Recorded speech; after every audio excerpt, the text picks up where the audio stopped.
We're going to add a little structure to our format. So like when the lesson first starts, we'll start with a simple statement that might not really be simple, but it'll be straightforward. It'll be transparent and honest. And it'll kind of just give us a sense of direction of where thoughts and minds will be centered today as we talk. Anyway, all right, the one for today. I am no longer in search of my own discomfort so that I can create the false sense of control and pseudo peace that I am familiar with. I hate this state and despise all paths towards it. I am no longer seeking rejection to use as motivation to drive my determination. I am no longer interested in proving them wrong. I am focused on proving me right. What else could you possibly be looking for when you wake up every day and try to find what's off? When you go to the mirror and you're looking and checking yourself for symptoms and for wrinkles and for pimples.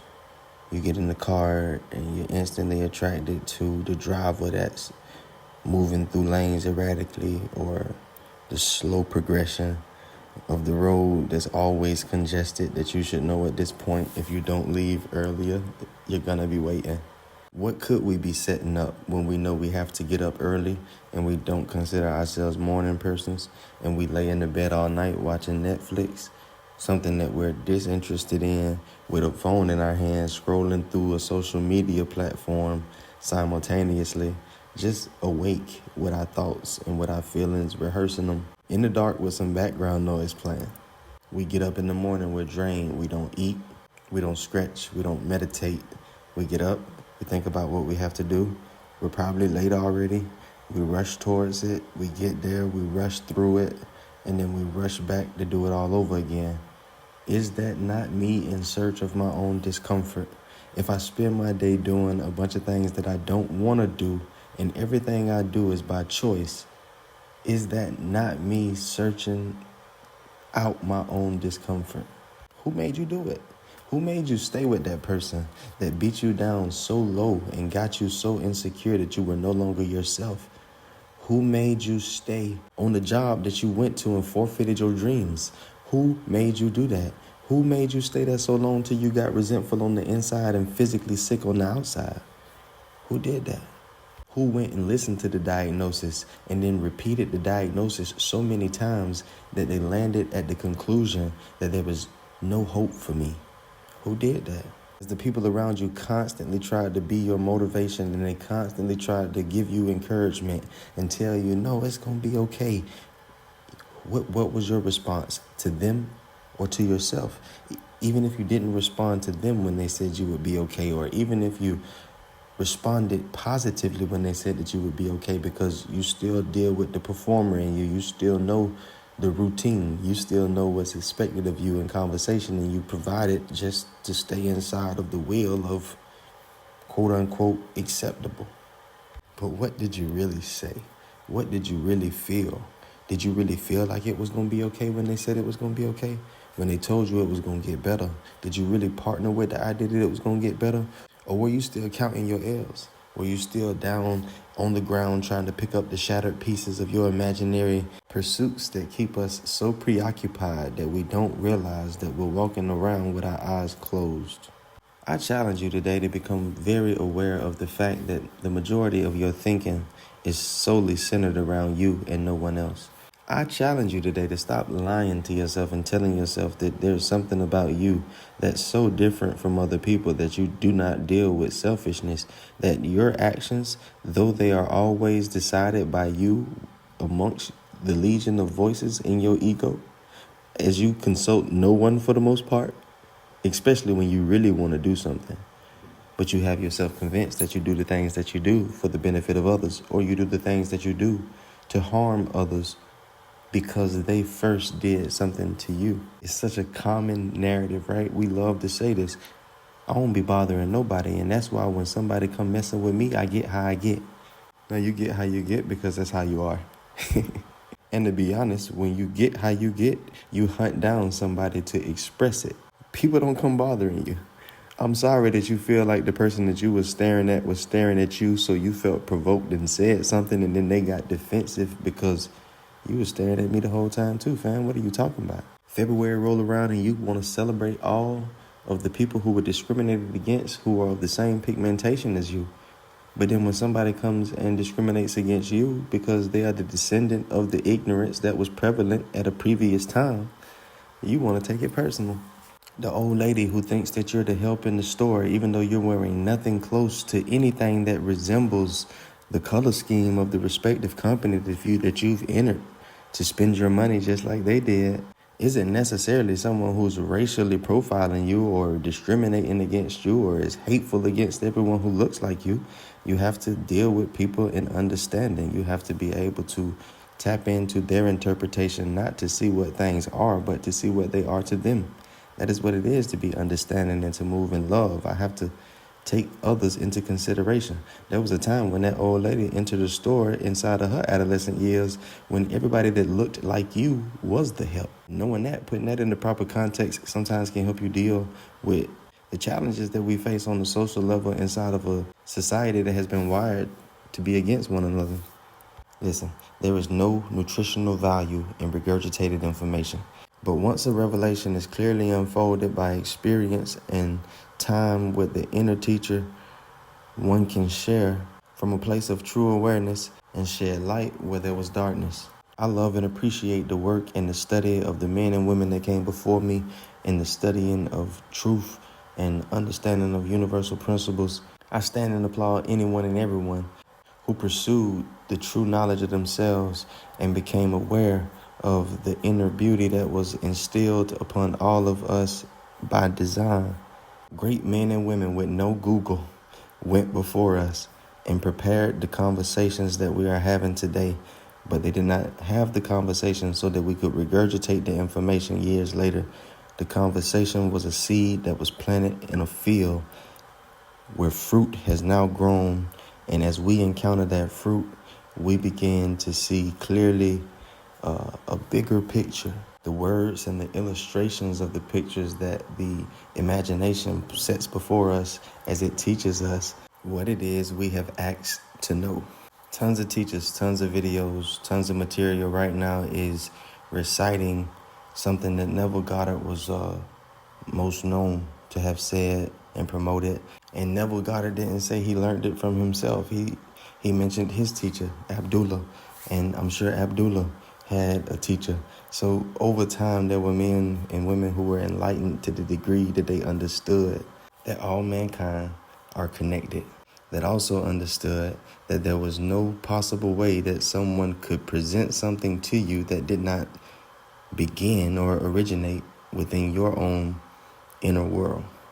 And as concepts like this were being explained, there became a popular way to express it by saying that everyone you encounter is your reflection. Everyone you encounter is an extension of you. And it's not that that's not true. That is very true. That is universal law. That is principle 101. Your opinion of that information does nothing to change the truth of it, except for the fact that you have full reign in your experience. Something that Neville Goddard also was very popular for saying is that any assumption that you have, if held on to and partnered with your feelings, will harden into fact. Not for everybody, but for you. Not in reality, but in the fictitious, illusionary world that you live in. And the same goes for the concept of everyone being your reflection. And I think if we put it in words that are relevant to us today, we won't battle so much with the truth of the truth. Because, we love to find something off in the presentation of truth so that we don't have to do the work to partner with it. If I can identify truth as being flawed, then I can remain in my illusion without conviction. And a lot of times to do that, we use the teacher. We use the person who's presenting the truth as a reason to discredit the truth, as if by doing so we somehow escape or evade the accountability that the truth requires. I've spent years looking at the concept that everyone in front of you is your reflection. I started out, like many, battling with the accuracy of it because oftentimes there were people in front of me presenting things to me that I would say that I never wanted to ever have turned towards me. I never would want somebody to treat me like that. I never would ask to be in this situation. I never would ask to have this deficiency, this dysfunction, this experience of lack. So naturally, when I was presented with the information that all of these things originated with me, I didn't necessarily question myself. I questioned Neville. I questioned the principles. But you know what's funny? They say in church you ain't supposed to question God. But one thing about it, if you question a principle, if you question God's law, you will always get an answer, because God's law is always in effect. The principles are always in effect. The iron rod will forever remain. So if you develop the question within yourself that you would like to know if the principle is in existence or not, all you got to do is put it to the test. Instead of you doing what you've always done and considering everybody to be like the last person that you discredited and disapproved of, what if this time you went in and made some modifications to your core beliefs, your core values? What if instead of building a list of the way everybody else should be, this time you went in and you altered and adjusted the list of things that you are or that you think you are? It's sad that the average person can tell you what they are not much faster than they can tell you what they are. To help get the concept of everyone being your reflection across, there were supporting statements added, like there's no such thing as another person. There's no such thing as another, because all are joined together in unity, not through religious dogma, but by design. And in spots like this is where information such as you would find in the Kabbalion, of universal principles of such, all truths are but half truths. Because on one end, it is absolutely true that all are joined together in this experience, held together and sustained by the same source. But on the flip side, it is equally as true that when you encounter another human being, you are absolutely encountering another being created by the same source with the same origin that shares the same purpose, but this person is not you. And that's what we really have to understand. People that you encounter are not you. Not initially. But remember that formula that we've been talking about? Interpretation plus identification plus repetition equals strong emotion. And strong emotion, negative or positive, develops core beliefs. As you meet a person and you begin to experience this person, you interpret everything that they do, often silently amongst yourself and the legion of voices that live inside of your ego. And you identify with the definitions and the judgments that you hear within yourself about this other person. And you tell this to yourself repetitiously. And strong emotions, whether negative or positive, develop for this person. And then the core value that I can't be without this person, or I must be without this person, are born.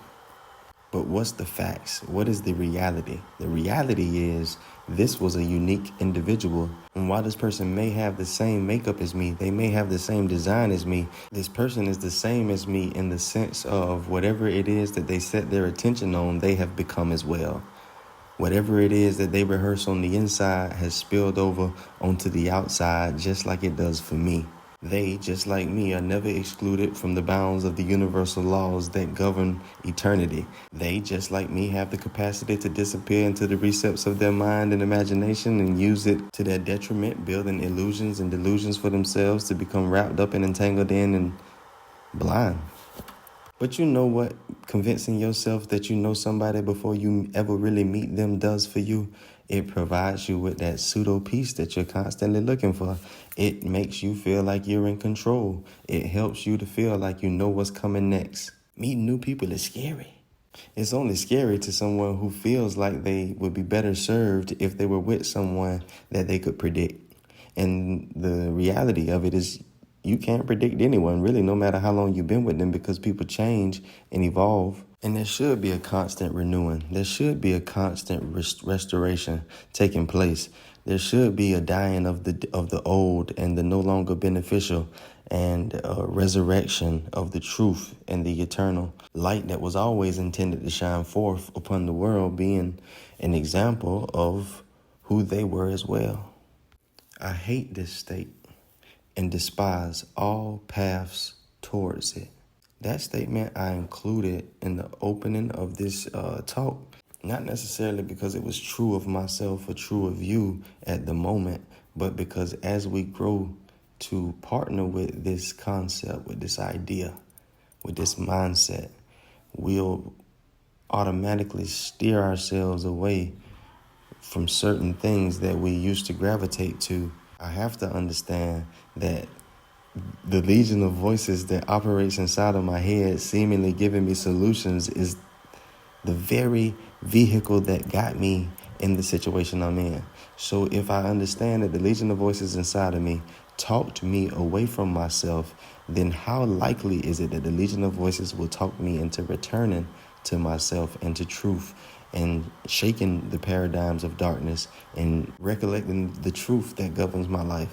If the ego had the answer to how to undo the dysfunction that you landed in, you would have never been in the dysfunction in the first place, because that was the aim of the strategies at the time when you did what you now have identified as the wrong thing, the very thing that set you back. What you think is the very thing that set you back, when you did it, you thought would be the very thing that would save you. And now here you are doing it again. And that's what I mean when I say I hate this state and I despise all the paths towards it, because it seems that there is something that takes place on the inside of us emotionally that navigates us through this land, oftentimes blindly and unaware that it's taking place at all. But we don't frequent places that we don't enjoy, not in the physical realm or the spiritual realm. So the mere fact alone that I keep finding myself inside of the circle dance of confusion, I keep finding myself along these paths that lead me to this desolate state of mind where I create through partnership with fear and other negative emotions that lead me religiously to undesirable outcomes that I cannot avoid. It's simply because there's a part of me that is so familiar with it that it looks for it, seeks it out, hunts it down, finds reasons. The funny thing about this divided nature and the state of mind of the delusional is when there is nothing to have a reaction to, it'll reach into the past and grab something that it knows to be bothersome from behind it to have a reaction to it again, or it'll go out in front of the future and try to project and forecast something that's impossible to know until it begins to fish around in the darkness and experience the same feelings that it would digging in the past. And here's the part that'll get you if you let it. If you ask anybody if they wanted to be happy, the majority would tell you, yes, of course, duh. And then if I ask that same person, well, why aren't you happy right now, this moment? To answer that question, most people would utilize the ego, and they would have to reach behind themselves and grab something that was not going on at that moment presently anymore, but something that happened to them that they defined as so catastrophic that they couldn't let it go. Or they go out before themselves and they imagine a version of themselves that is more okay than they are at this moment because they have acquired something that they don't have yet. So when I ask you that question again, anyone who's experiencing unhappiness or dissatisfaction or discontentment of any kind, don't you want to be happy? Don't just answer the question and tell me, of course I do, duh, because you know that that's the right thing to say, because you know that you should want to feel better. Step one in healing is understanding that every time we get like we get, every time we feel negative emotion, it's because we went out and hunted down the interpretations needed to come to these conclusions. We had the false identifications. We had the idols in place. There were other things that we identified with other than our creator and I am flowing on the inside of us. We kept before our eyes other things than the truth and the love of the creator. We knocked down the promises that were given to us and replaced it with the promises that people gave us of how they would never leave our side and how they would always be there for us and how they would always make us feel special. And then when they dropped the ball, they left us wondering who we were without them. Your rejection doesn't define me. Your acceptance doesn't define me. Anything external that becomes my motivation can become my discouragement. And anything that I use external to the truth of myself that I use or need for encouragement can also discourage me by not being present or being quiet. Again, that just goes back to identification. There's a part of you that's not okay when you're not getting validation from the people that you seek approval from. I no longer care to prove them wrong. I want to prove me right. There are some beautiful things that I've always felt myself to be capable of.